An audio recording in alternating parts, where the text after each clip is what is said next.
Welcome to the Christian Woman Leadership Podcast, where we hope to inspire you to embrace your God-given gifts, skills, and passions in order to lead with confidence.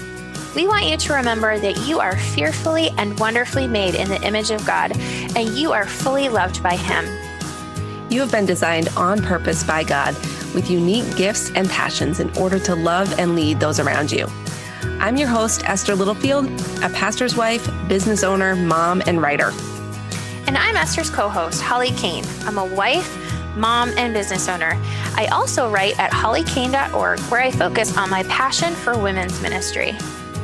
Together, we chat about important issues that Christian women leaders face. In addition, we interview other women just like you who lead in various roles, from church to community to business. Through this podcast, we offer you encouragement, tools, and resources to help you on your leadership journey.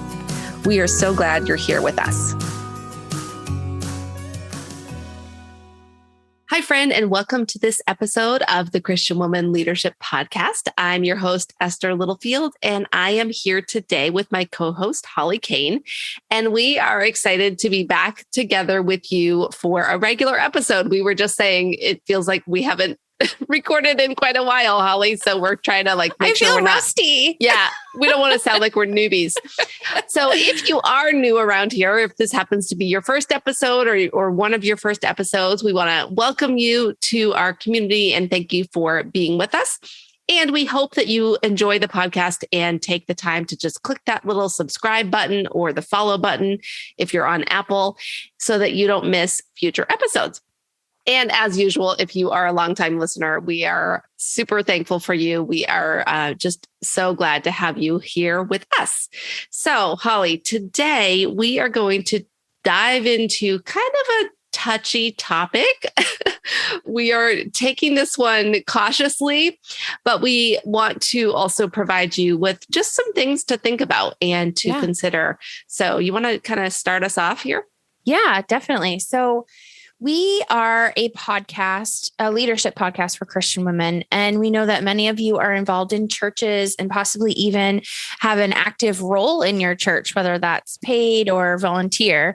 Yeah. But we also know that some of you might be between churches. As if you've been a longtime listener, you know that I won't use the word complain, but I talked about that a lot the first couple of years of our podcast. And so that can be for a variety of reasons. If you were to move, job changes, there's lots of different reasons to be between churches. And maybe even some of you have experienced church hurt, like we talked with Nikki Coziers about. You may have experienced toxic leadership or even an abusive situation. And if you have, I just want to say, I'm sorry that happened to you, and it shouldn't have happened to you. So as we have this conversation, we in no way want to diminish what you have experienced if you've gone through that in this episode. But we are going to be talking about an issue that seems to be prevalent in the American church today. And we want to chat about some perhaps misguided expectations we have about church. Yeah. And I also want to share, with the caveat that I am coming from this as the perspective of someone who has been involved in church my whole life, but also I'm currently a pastor's wife in our church. And I would say that I believe that I've had the experience of being in a fairly healthy church for most of my adult life. And even growing up, I didn't experience any real drastic trauma or abuse or toxic leadership in my life either. So I am not coming to this conversation from a place of personal experience with that type of situation. And I just want to share that, but also share that we're going to talk about this issue from our perspectives and that we are not experts on this topic. I guess that's kind of what we wanted to say. We are not saying that we are experts, but having the experience of being a participant in church all of our lives and both having had roles of leadership in churches, I think we do have some insight that we can share. So, Holly, do you want to let's get into the topic finally. Okay. Let's tell them, what are we really going to talk about today? So here's the issue. Many people seem to be looking for or expecting a perfect church. And it seems like we have this kind of a la carte mindset about church where we want to just pick the best parts of several different churches and sort of smash them together in one church. And then we would be happy, right?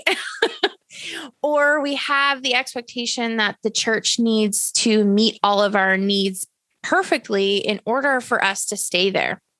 They need to have the right music, the right preaching, the right theology, the right women's ministry or kids ministry, what have you, the right color carpet for you to stay. And, we're not saying that it's wrong to have certain expectations of church, but it's the mindset of, you can have it your way, or the convenience customization ideas that have seeped too far into church culture and are wreaking havoc, I think. Yeah.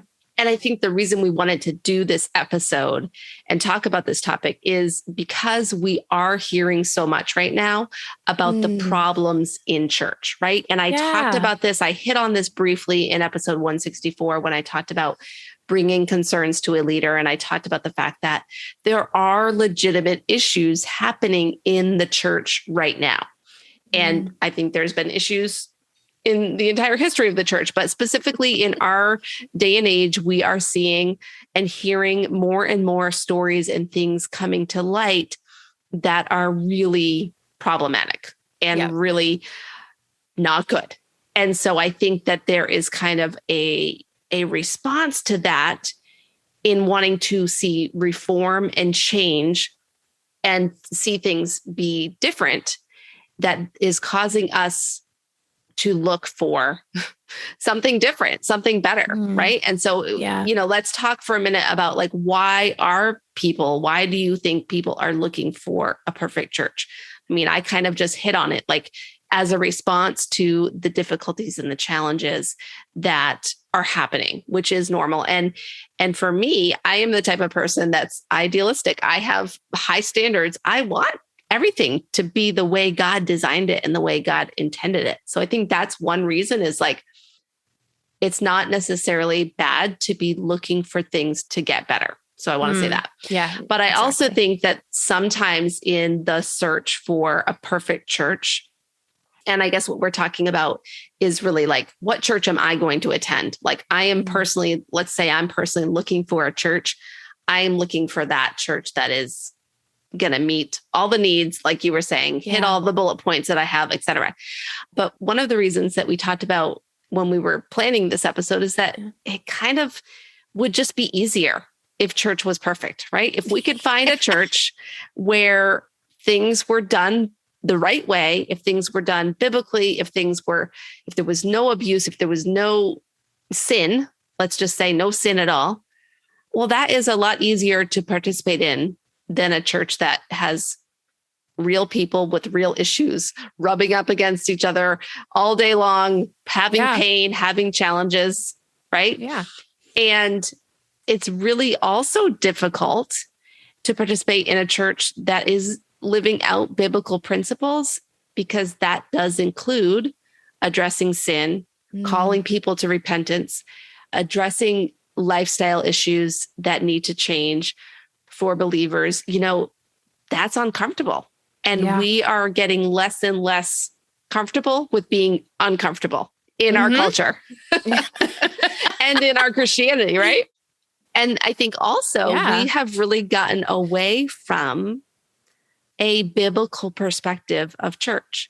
And again, this is where Holly and I want to make it super clear that we are not theologians, that we are not experts on church culture and church models and all the things. There's tons of books you could read about this topic, but we're just, again, kind of sharing the conversation and our perspective. But, if you look at Acts 2:42 through 47, it says they devoted themselves to the apostles' teaching and to fellowship, to the breaking of bread and to prayer. Everyone was filled with awe at the many wonders and signs performed by the apostles.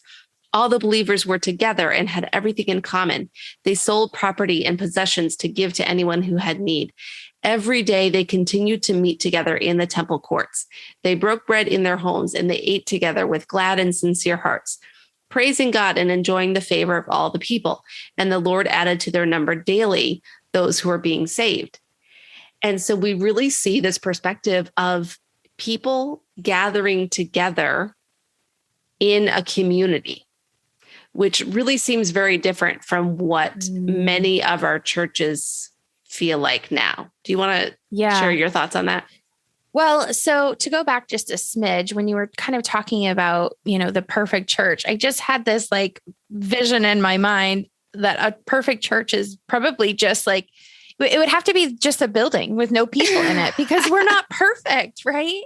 And the church itself, the body of Christ, will not be whole and perfect until Christ comes again one day and he sets everything right. And so until we get to that point, we've got to figure out how to live together in this brokenness and not kill one another. You know what I mean? Yeah. Or not self-destruct. And so I love this verse because nowhere in there does it say they did church perfectly. In fact, as you kind of read it, it really felt like this just humble community that was grateful for what the Lord had given to them.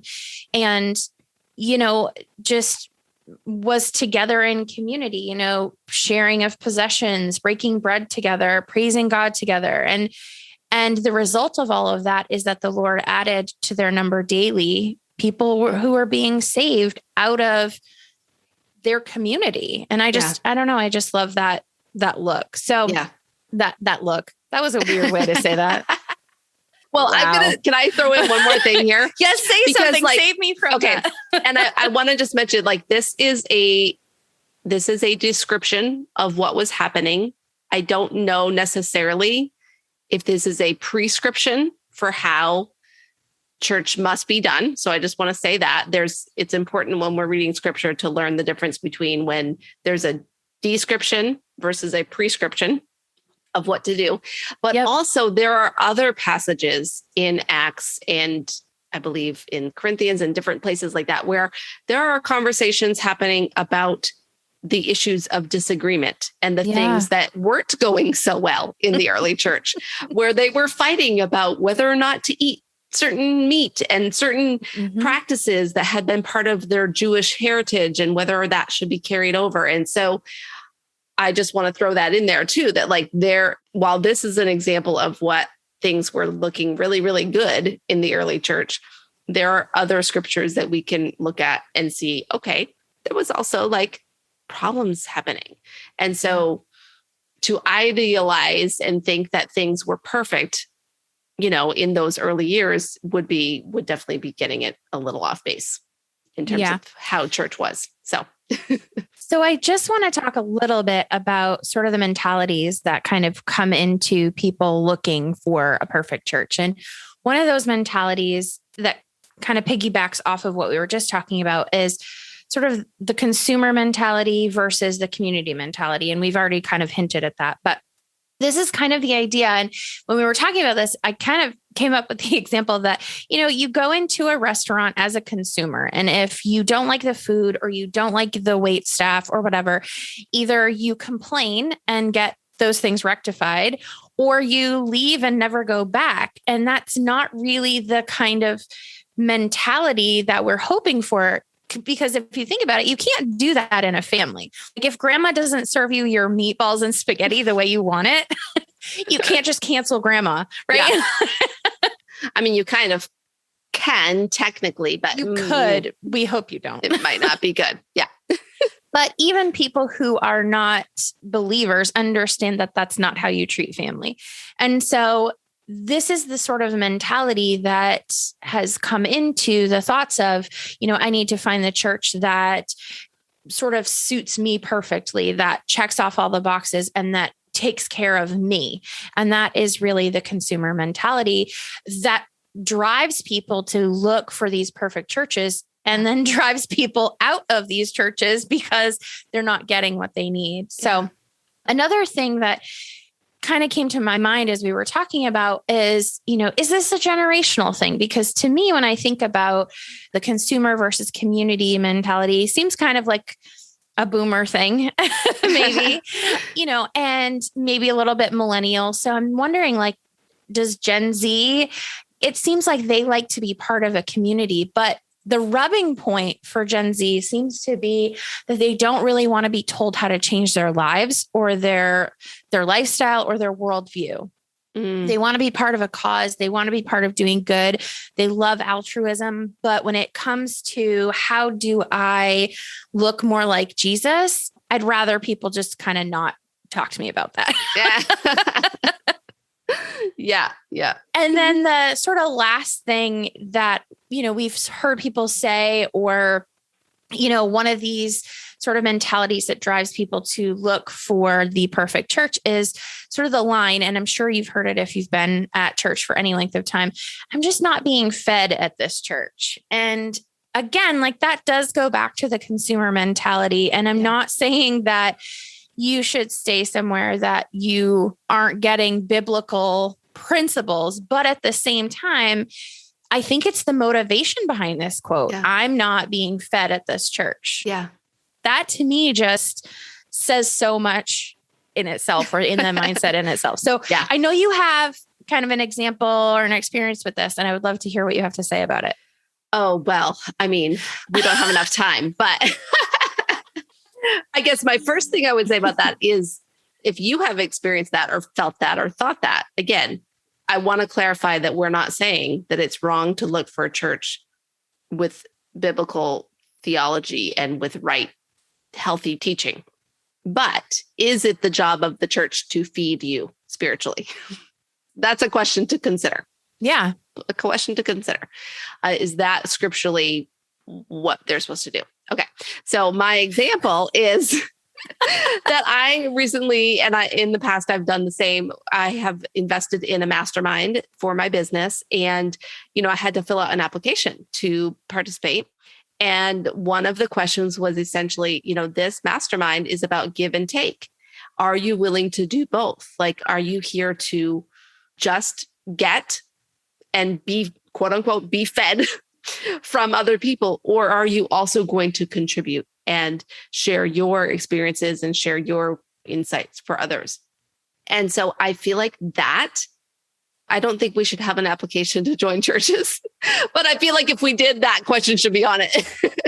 For those who are believers, like we should be approaching church as both a participant, a receiver of what's going on, but also somebody who's willing to contribute and offer and participate in the church. If we look back at that example in Acts, it was everybody was doing things. Everybody was helping. Everybody was praying, and they were being taught, but they were also fellowshipping, and they were also sharing their needs and all of that. And so I think that it's helpful to remember that there are no perfect churches. Mm-hmm. We are never going to find a church that is going to meet all the needs that we have, that's going to check all the boxes, that's going to fully satisfy us in every single way. It's kind of the same if you think about this in terms of marriage. If you're married, you know what? Your spouse, you probably don't think you have a perfect spouse, right? You have a spouse that maybe fits you well, hopefully, is someone that you enjoy being around, but there are probably times that it takes a lot of work to keep that marriage going. And similarly, if we're going to be in a church, we are all imperfect people participating in an imperfect organization of some kind that is being run by imperfect people. You know what I mean? Like pastors, leaders, none of us are perfect. None of us have it all figured out. So if we are looking for a perfect church, we are always going to be disappointed. Yeah. Yeah. So then what should we be expecting instead? If we can't find the perfect church, which we've pretty much established because there are people in it and people are not perfect, then what should we be looking for? And I think that your marriage example makes real sense here, because we're not looking for a perfect mate. We're looking for a healthy mate. Yeah. And so in that same strain, we're not looking for a perfect church. We're looking for a healthy church. Yes. So we want to talk about what does a healthy church actually look like? And so I'm just going to kind of go through some thoughts that we had about what we mean by a healthy church. Yeah. Now, I'm going to say the caveat once again, we are not experts on this, and this is not an exhaustive list. There are important things that we probably didn't touch in this list that a healthy church needs to have.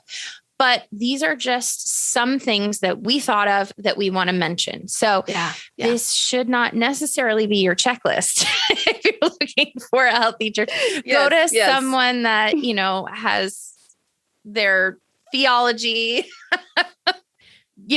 doctorate or something. I'm not sure. Go find someone like I don't know. Anyway. Well, I want to say one more thing about this before we dive into the list, because I think essentially what we want to do in this conversation is just help us, I think, shift our expectations a little bit. Yeah. So if you've been in a place where you've been frustrated by church, you've experienced maybe false teaching in a church, maybe you have experienced abuse or toxic leadership or some of those more serious issues. But for a lot of people, I think they leave churches over much less issues than that. I do, because I've seen it, because I've seen people come in and out of our church over the years for a variety of reasons. And I won't claim to know that I always know actually the motivation behind what's happening. But I do think that a lot of times we have just mismanaged expectations about what should be happening. And so what we're going to talk about now with this idea of healthy churches, again, just what Holly and I came up with as here's kind of what we would be looking for if we were in, and you've recently been through this, Holly, so it's very fresh in your mind of what were you kind of looking for when you were on the hunt for a church? And so that's, again, what we're aiming at here. Yeah. Okay. So a healthy church has a healthy view of leadership. You knew this was probably going to be number one, right? So a healthy church seeks a variety of strengths, weaknesses, skills, and giftings for leadership, and has a sort of well-rounded ideas and sort of plan when it comes to having those types of people in places of leadership. A healthy church also has a healthy view of discipleship. A healthy church majors on the majors and minors on the minors. And so if you've never heard that before, just means that a healthy church is going to stick with the biblical foundations and it's not going to get too stuck in the weeds of personal conviction. A healthy church invests in and cares for its people. A healthy church has the gospel at its core and seeks to glorify God and not man. And I think that kind of is the underpinning of the one where I talked about majors on the majors and minors on the minors. Yeah. A healthy church makes room for you to fulfill your purpose. And this is not necessarily a sanctioned ministry in the church or a church-sponsored ministry, but it's going to support you as you fulfill your purpose. It's going to encourage you in your pursuit of that specific purpose. Yeah. I just want to pause there really quick. A lot of people feel like, they've had this impression by the Holy Spirit, or they get really excited or passionate about something, and they go to church leadership and say, the church should do this, X, Y, Z, and then get frustrated when the church doesn't immediately act. And so I think that it's really important that if you feel passionate about something and you're able to create that ministry within your church, great, go for it and do it. If you have a passion for it, that's God calling you to do it. That's not calling you to say to someone else that they need to do it. Yeah. If it doesn't exist within your church, that does not mean that it cannot exist within your community and that you can't join someone that's already doing that or create something of your own. So, can I add to that too? Yes, of course. Because again, coming from this as the perspective of being in leadership at a church, I can say that we often have people that have amazing passions for really important things. But every single one of those cannot be a church ministry. Yeah. So it is important to not have that expectation that your personal passion, let's just say your personal passion is foster care and you absolutely believe in foster care. You want churches to be involved in foster care. You want more people to do it. That is amazing. And that is part of the biblical call for believers, right? To care for orphans and all of that. But based on what the church has going on and based on the capacity of the leaders at the church, and a lot of different factors can play into whether or not something can become like a quote unquote sanctioned church ministry. Yeah. But that does not mean that you can't pursue that and share about that with lots of people in and out of the church. It's, if I had this idea for this podcast and I thought this should be a podcast from my church and have it funded by the church and have, the equipment bought, and then they said no, and I just threw in the towel, that would have been a wrong approach. Right. So there are things that God might ask you to do that perhaps might become something that happens through and at the church, but at the same time, it may be something that takes place outside of the four walls. Yeah.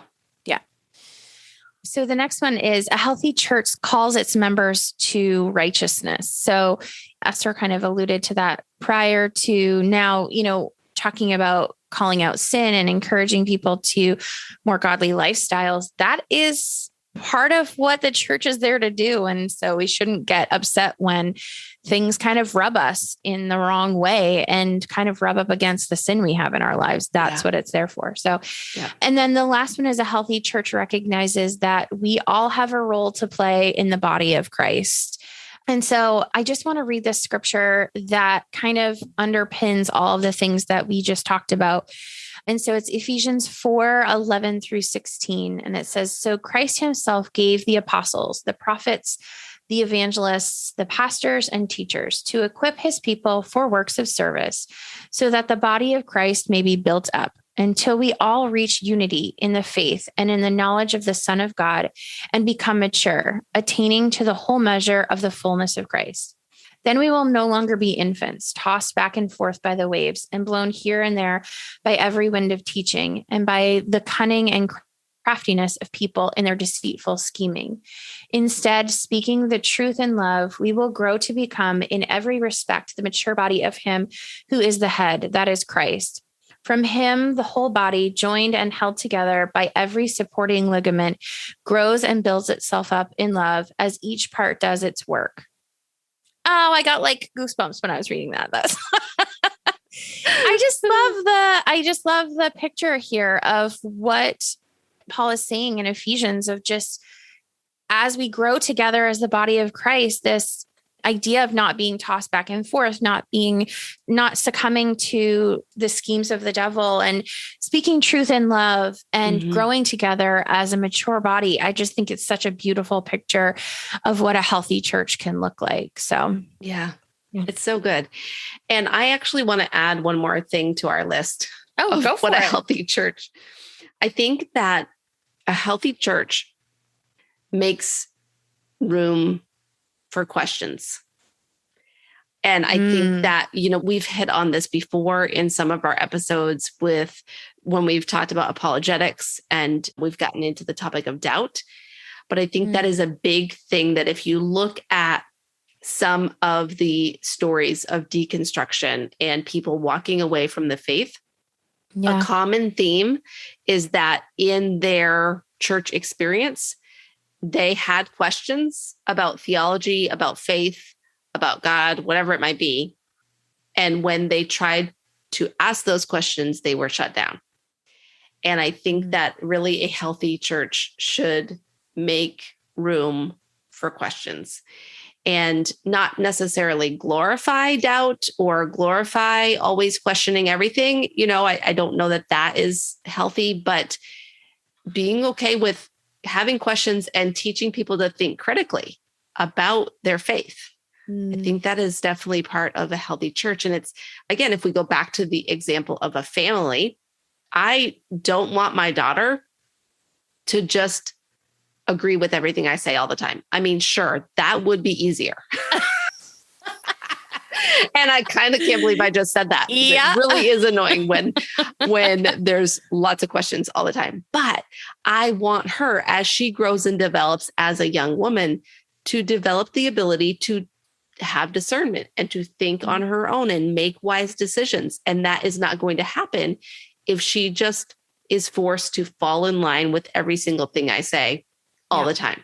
And if every question she has about why or about what we think about this decision that we're making about parenting or whatever, if those are always shut down, then that is what will likely lead her to just want to quietly rebel against it or, walk a different way when she's older. And so I think that that's just one thing that we didn't have written on our list that I think would be important to include. And that goes along with, then there will no longer be infants tossed back and forth by the waves and blown here and there. If we don't allow questions and if we don't allow conversations about what we believe, that is when people are just blown by the wind, because they are either trying to just fall in line with what you're saying, but they don't actually believe it or understand it, or they're just being gullible and going along with everything that they hear from a quote unquote Christian preacher because that person has the right credentials. Yeah. So, okay. That's such a good point. I'm glad you added that one. Okay. So we know, though, here's the thing, even if we find a healthy church, there are still going to be areas for growth and improvement, right? Kind of like in our marriage, there are sometimes opportunities for growth, AKA disagreements and arguments and fights. Because even in a healthy family, a healthy church, things aren't always going to be perfect. Because again, I mean, if they were, we would just go back to let's find a perfect church. Yeah. But a healthy church isn't necessarily going to do everything well, right? Yep. There's going to be things that they don't do well. Like that, they may not have the best discipleship plan right now. There may not be the best care ministry, or there's just always going to be things that in any given church may not be up to par. A healthy church has areas of neglect or room for improvement.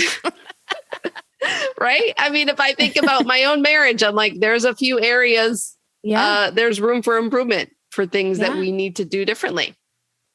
A healthy church leader does seek accountability and help and support when needed. And again, that kind of goes in with what should be happening. But what we're saying here, I think, is that in recognizing that there's going to be weaknesses, that a healthy church leader should be willing to get support and help when needed, right? So I think that the reason that it's sort of in this list versus the other list is that so oftentimes, even in our perspective of what we think a healthy church is, we look at leadership as though they should never falter or ever be human. And I'm not talking about abuse. I'm not talking about those bigger things.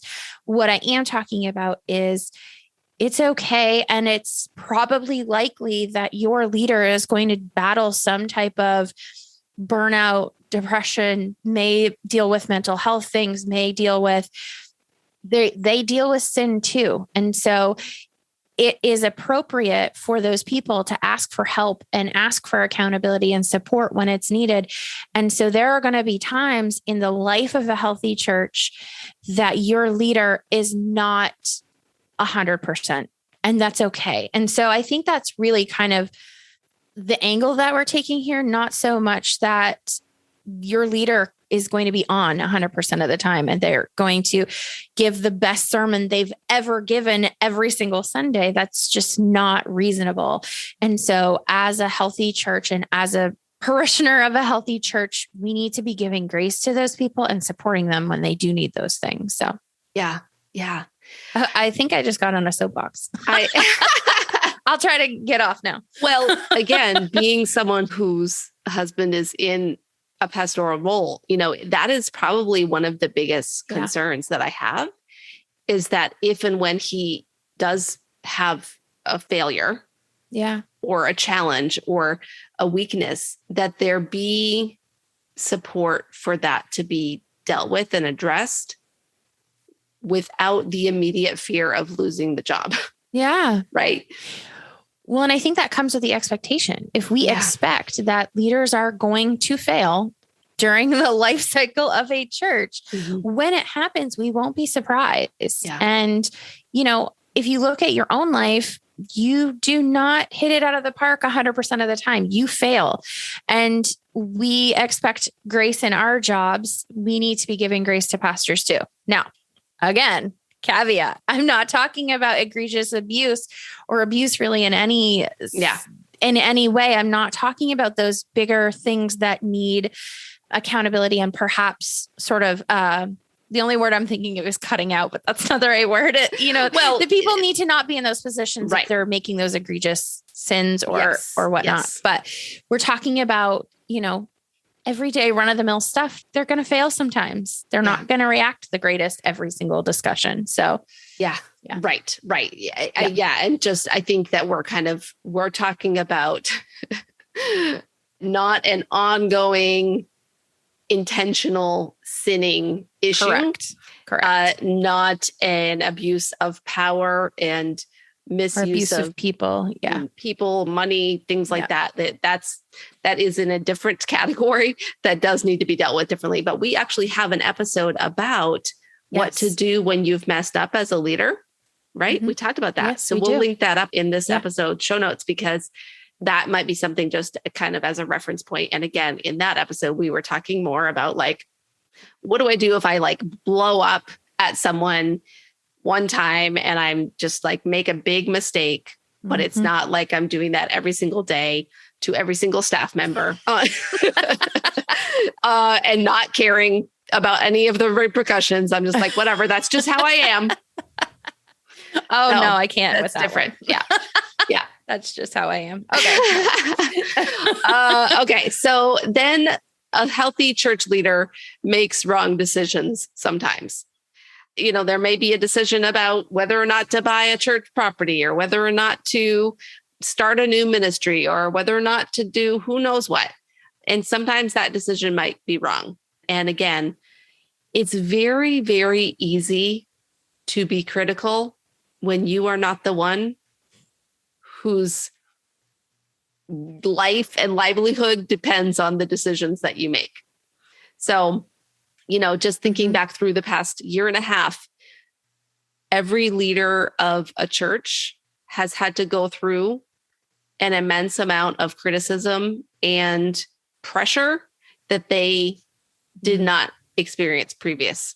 And they already experienced a lot previous. But every single time we have made a decision related to COVID, related to masks, related to any of this stuff that we're all dealing with, there has been criticism from all directions. It doesn't matter. It doesn't matter what you think. You think someone else is wrong all the time. And church leaders especially. And I just think that we need to keep an attitude of humility as participants in a church. That if we expect our leaders to get the decisions right every single time, again, what are we doing? We are holding them up to a standard that we don't hold ourselves to. Now I'm off my soapbox. All right. Do you want to say the last one? Because I just ranted. Yeah, no, that's fine. So a healthy church may not have discipleship for your specific maturity level. Okay. So this one I put in there because I think that having a sort of discipleship track that follows people from infancy in Christianity all the way through to, full maturity, whatever that's supposed to look like within your Christian life is very difficult for a church to actually attain. So there will be times in your spiritual journey that your church may not have something for where you're at. Things may be too basic, or things may be too sort of above your head, or however you want to look at that. And so I think it's important to encourage discipleship within your church and encourage all of those different levels. But if something is not exactly there at your specific maturity level, it's your job to go find that. And it's your job to create a small group that works within that certain level, or, be looking for all of those other ways that you can fulfill what you need in that specific time frame. And maybe you need to do that for others that are at that level within your church. And so I just, we hear this word discipleship and we think that there's going to be this step 1, 2, 3, 4, 5. But as we've talked about before, people mature spiritually in different areas at different times. And honestly, the church can't support that all of the time. That's what the Bible is for. That's what personal devotion is for. That's what getting together with other believers and kind of chewing on the word together and chewing on things together is all about. And so if there's not something that specifically meets your individual need, it's not a reason to jump ship. It's a reason to stay and maybe supply that for other people and, encourage your church to have those avenues for you to go through, if that makes sense. Like, in other words, small groups. Yeah. Right. Does that make sense? Yeah. What I'm trying to say? Yes. Okay. I get it. Okay. And I also just want to mention here too, that, I know we have people listening who are in churches of 50 people. Yeah. And we probably have people in churches of 2,000 or 5,000 people. Like there's such a broad range of sizes. And I'm not here to say one is right or one is wrong. I'm not in that camp of saying there has to be one approach to church. I don't believe that. But I think that it's also just important to consider, okay, if my church is a church of 50 people, like there's probably not going to be like a 7-point discipleship plan in place. Okay.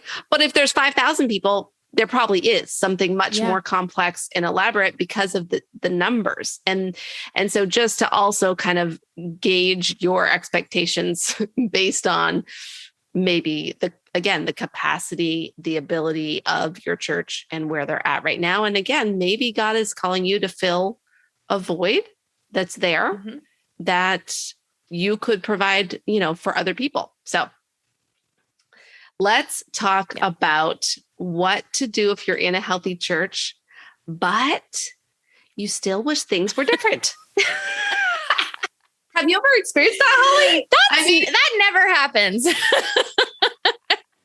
Well, if you are listening, then you probably enjoy leadership. And so, as a strong leader that's in a church, you may have vision or strategy or ministry insights that you wish would take place. That's probably going to happen.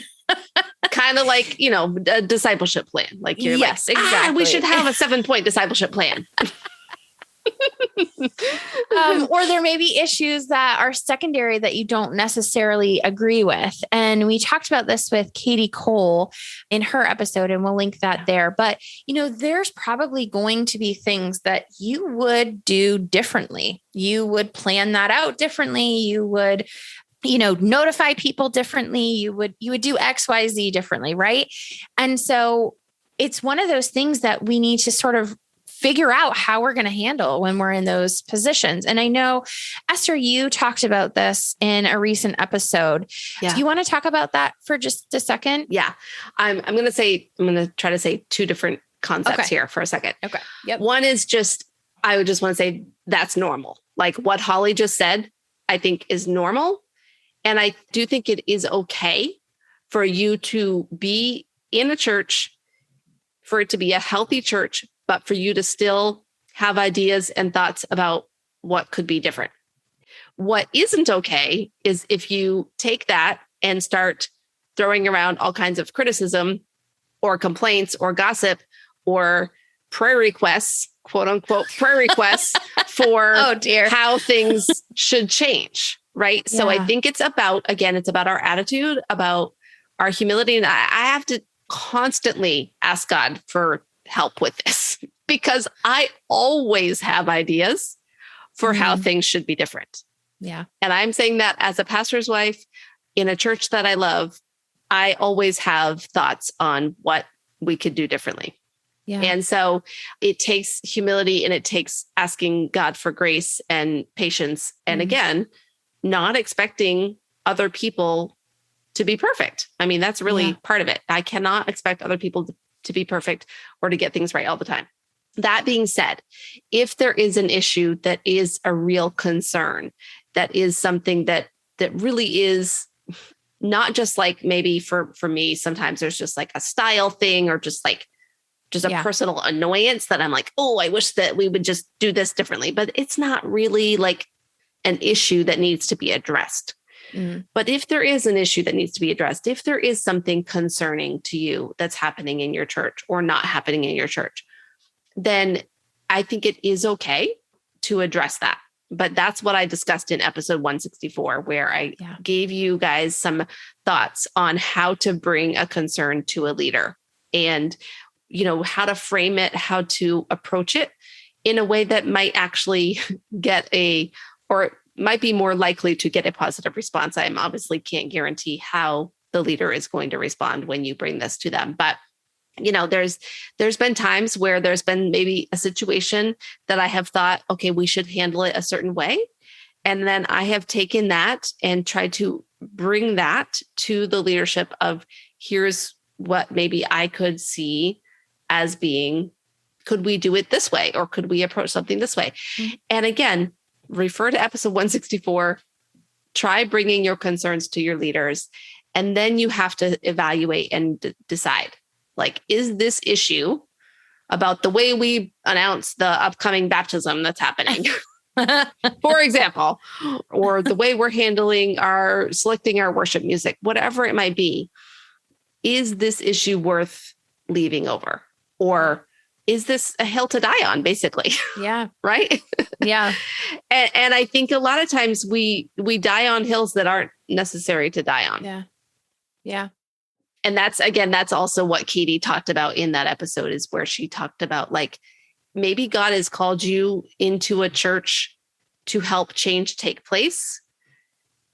And then other times there may be a church where it's like, there is not going to be change. This does not align with my theology, or this does not align with, how I feel we should be practicing church. And then that's when you have to decide, is this something I'm ready to walk away from?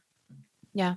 I think too, just a thought, the leaders that I have kind of come under that I've really admired have been willing and wanting to hear feedback. And I think that how you frame it and how you say it are so huge in that, because so many times leaders have people that come towards them in a kind of aggressive and accusatory manner, even when perhaps sometimes the person doesn't necessarily even mean to do that way. They just perhaps don't understand how to talk to people about things. Yeah. And I think that's why this is so important, because I know that healthy leaders enjoy feedback. They want to be doing things better. They want to be understanding how their decisions affect people. And sometimes there are things they're not even thinking about that you could bring up and say, hey, when you did XYZ, this is how it affected me.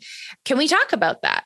I know a lot of leaders that would be open and willing to have that conversation, but it requires humility. It requires understanding, and it requires the grace to know that either A, it may not be able to be changed, and B, if there is change, it may take a while, and church is not necessarily about catering to you, but it's also about being able to give healthy and constructive feedback that's helpful, not hurtful. So I want to say that. So go listen to that episode that I did. And then I'm going to be doing another solo episode where I'm going to talk about how to handle when you get feedback yourself as a leader, which is super fun.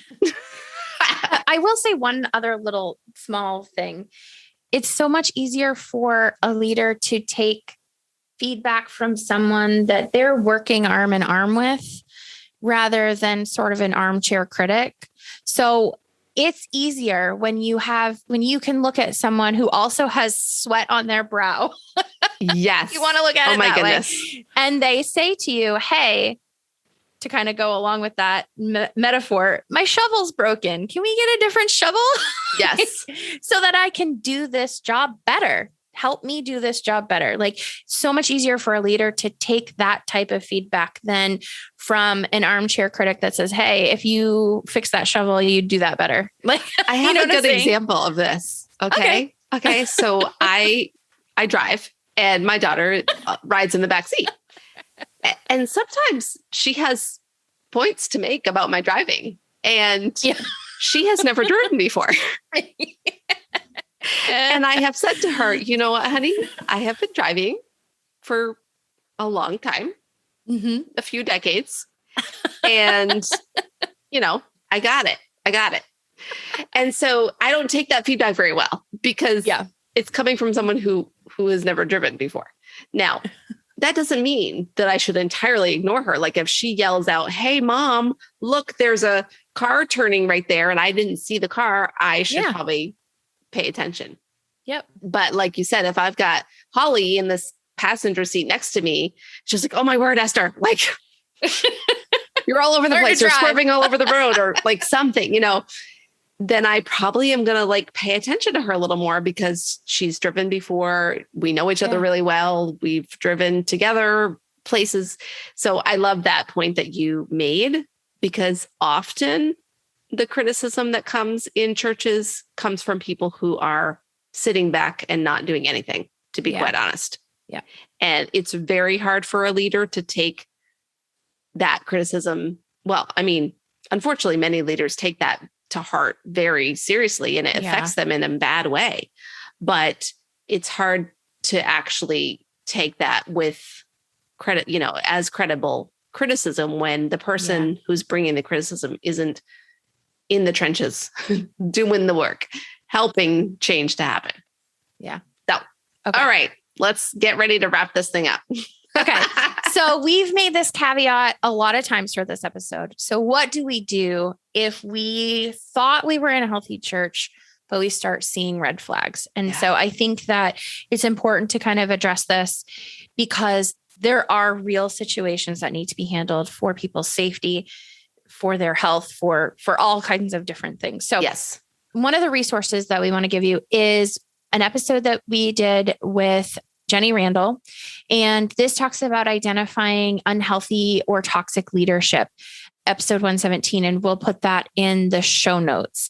Yeah. So go ahead and listen to that one. But one of the other things that we kind of want to encourage you on is before you're ever in a situation like that, it's important to decide on what your non-negotiables are in church.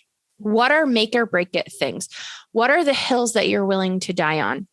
So that you know whether or not you're needing to leave. It's kind of a barometer or a litmus test, if you will, to say, for example, I'm just going to use a really core issue. Like, does this specific thing that's happening, sort of like nullify the gospel? Does it go against the gospel? That's a really great litmus test. Yeah. And if something is either against the gospel or contrary to, that's a really big red flag.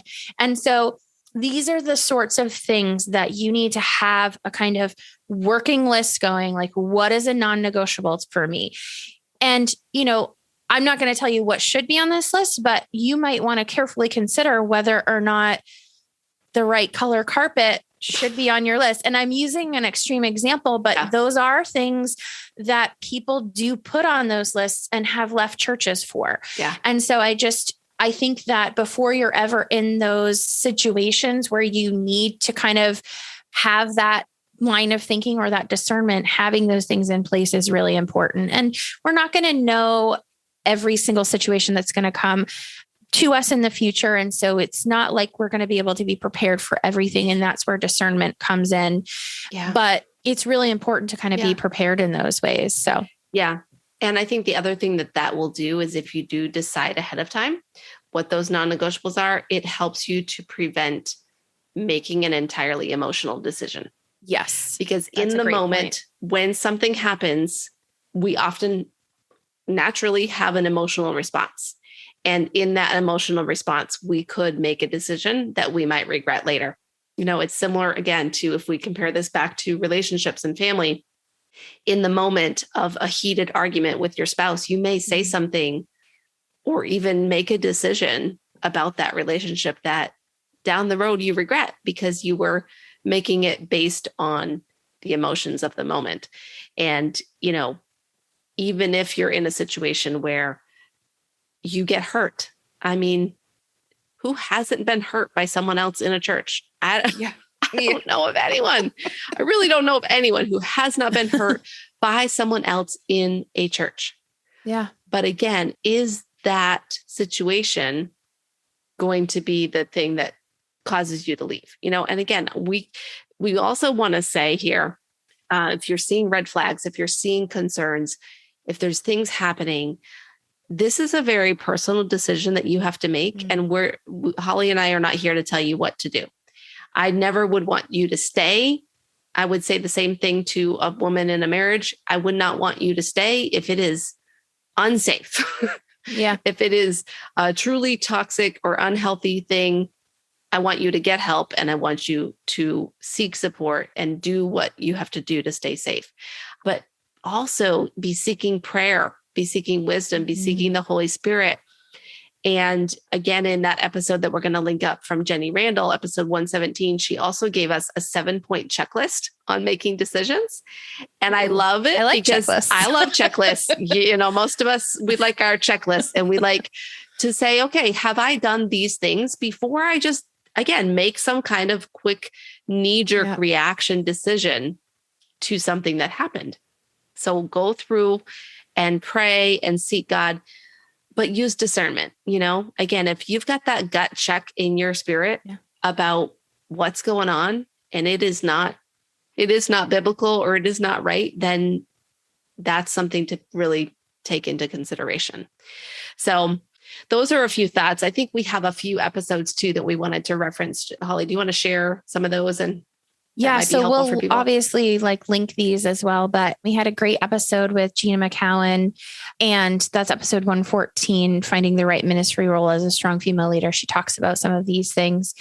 If you've experienced hurt or been burned in ministry, episode 105 with Kristen Joy is a great episode.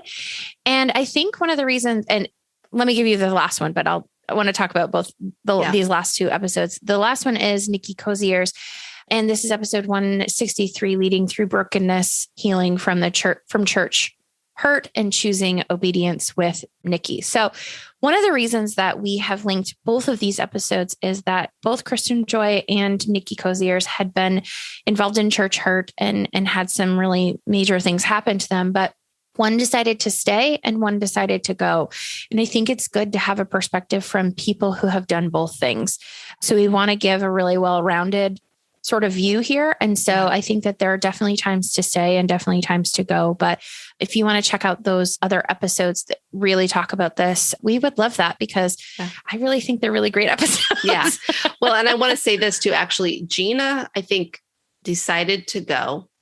Kristen was forced to go. Yeah. And Nikki chose to stay. And so I think there's kind of three different perspectives on how they handled a hurt, a difficulty in a church, and how God led them to those places. So I think, those are really helpful to listen to based on, again, where you're at and what you're deciding. So we want to close out with just a few kind of wrap up thoughts. Yeah. And so, one of them is, I love this.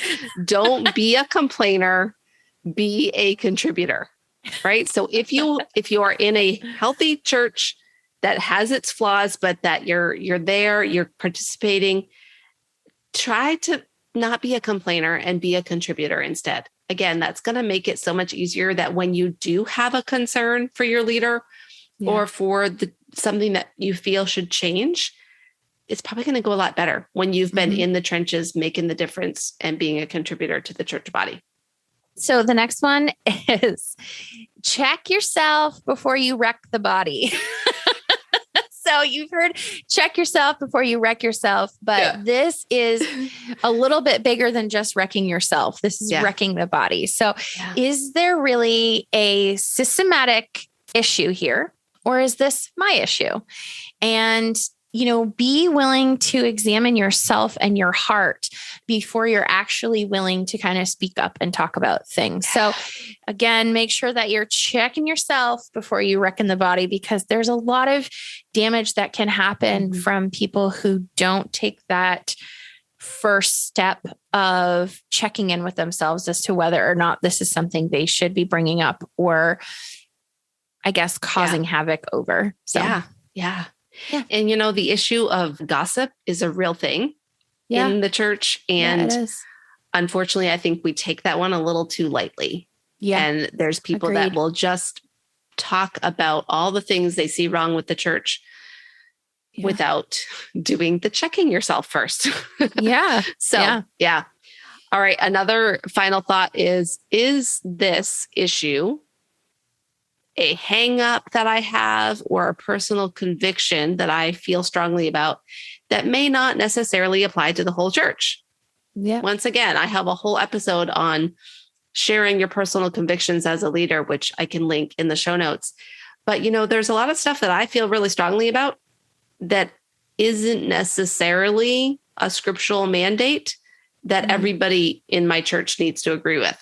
Yeah. And so am I going to get all up in arms about that issue in the church, or can I just have this be where I stand personally, and I'm not going to make a scene about it if somebody disagrees in the church? Yeah. Okay. Final thought is church is not about being cozy and comfortable.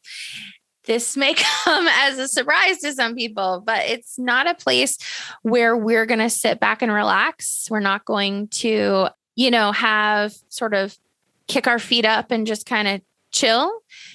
This is going to be a challenge because it involves real people with real issues in a real world that hates us. Yeah. We're not called to put on the armor of God to then go sit on the couch and hang out.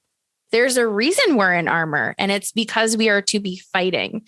Yeah. And there's a lot of things out there that would seek to wreck the church. And if we are sitting back and becoming soft, we will become victim to those things. Yeah. And so it's not about being cozy and comfortable. It is about working and fighting and exercising our faith. So yeah. I'm going to try not to soapbox that one. Okay. But I'm going to add one caveat to that. Okay. We said final thought, really. This is the final thought. The final caveat. Well, what I don't want this to be misinterpreted to say that church should not be a safe place. Oh, okay. Because church should be a safe place. That's a great thing for healing to take place. Yes. And it's a similar concept of, like, again, if we go back to the analogy of the home in the family, I want my home, when people are here, to feel cozy and comfortable. Yeah. But we can't just stay here and just stay cozy and comfortable all day long. Yeah. And there's stuff that we have to do in our home to keep it comfortable. Yeah. So it's kind of like this weird paradox of, like, yes, it should be a place of safety and healing, but it also has to be a place of preparation and working things out and resolving issues. And yes, it's not like 100% all the time. Kick back, keep your feet up, and watch TV all day long, even though that might feel comfortable. Yeah. So, all right, we did it. We did it. Okay.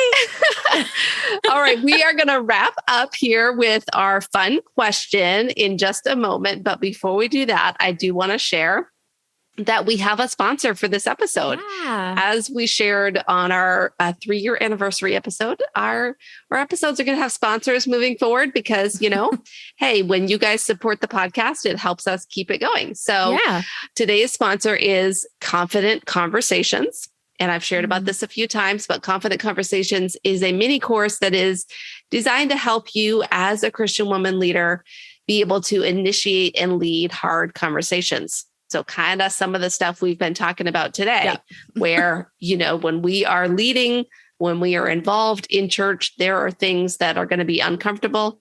We might need to confront somebody. We might need to deal with a pain or an issue. And so this mini course can help you become equipped to do that. So if you want to learn more about that, you can head over to confidentconversations.co. And the link will be in the show notes for today's episode as well. So be sure to check that out. I think that's the perfect sponsor for today's episode. Yeah. I think we all need to learn how to have really good conversations with people. So it's a skill to be learned. It's not something we're born with, for sure. So, no. Oh gosh, no. And continuing to refine myself. Yes. Yeah. Okay. Are you ready for our fun question? I think so. Okay. I think so. Okay, Rhett, I'm going to have you answer first. All right. Okay. So which celebrity chef would you most like to make you dinner? Okay. Well, I would basically take any person that knows how to cook and just have them come make me dinner every night of the week. Like, let's just say that, because Esther doesn't love cooking. right? Yeah. But if I had to choose a celebrity chef, since I'm not really into cooking, I do not watch a lot of cooking shows. And therefore, I really can only think of one celebrity chef, and that's Gordon Ramsay. And I would certainly enjoy eating any food he cooks, because I have watched a few of his shows, and I do think he's an incredible chef. So I would certainly take whatever meal he wanted to cook in my. And it would be interesting and lively. Oh, I mean, it would. We might need a little filter going on, but it would certainly be lively. He is also on a Master Chef Junior. Okay, and so he does not swear on that show. And he's actually a really nice guy. He wants to. Yeah. Well, and that's what's interesting about him, is that I think he really is a nice guy deep down, but he also does not beat around the bush. I think he has very high standards, and anyone that sort of, messes with those standards, he just can't handle. Like, your restaurant is crap, and this is the 7 reasons why. Okay. So what about you? Who would you choose to make you dinner? I do watch all these shows. So I have probably a myriad of people, but the first one that came to my mind, unfortunately, has passed away. And that is Anthony Bourdain. He has had the show No Reservations and I think The Layover. Anyway, he was a celebrity chef that did this sort of like travel eating show, and he would go to all these countries and he would eat all these really cool foods. And he was super rough around the edges, and just like, he also could have used a filter, but I appreciated his perspective and his love of other cultures and all the different, and he would eat all the weird things. I wouldn't want him to make me them, but I just want him to tell me about them. Okay. Gotcha. Okay. Yes. I do know who that is, by the way. I at least know the name. Know? Yeah. Oh, good. Okay. I'm going to give you one more person, since my first person is no longer with us. Okay. And you're going to laugh at my answer. But I would 100% want Martha Stewart to make me dinner. Okay. I know that she gets a bad rap, but I love Martha Stewart. I mean, and I would like her to decorate my home too while she's at it. Yes. Well, she's got this really cool show, and it's at her house in New York State. And she's got this huge garden, and she's just like, it's just this like dreamy farm. And so, probably anyone that could do farm to table is probably, my favorite. But I love me some Martha Stewart. Okay. So I know that's not popular, but I don't care. Hey, it's about the food. You gotta have good food. So yeah. Even people who have made mistakes can still do things. Yes. Yeah. All right. So we're going to put this in the Facebook group for the week that this episode goes out. We want to know what celebrity chef you would have come to your house and cook you dinner, or just if you could go to their restaurant or whatever. So, that would be cool. All right. Well, thank you everyone for being with us today. And we look forward to talking to you next time. Thanks for joining us on the Christian Women Leadership Podcast. If you enjoyed this conversation, come and join us in our private Facebook community. We would love to get to know you better so that we can make sure the podcast is providing what you need. Plus, you can share your questions and ideas, and you'll be surrounded by incredible Christian women leaders. To join the group, visit estherlittlefield.com/group. Now, don't forget, your leadership matters, and it's time for you to embrace your gifts and lead with confidence.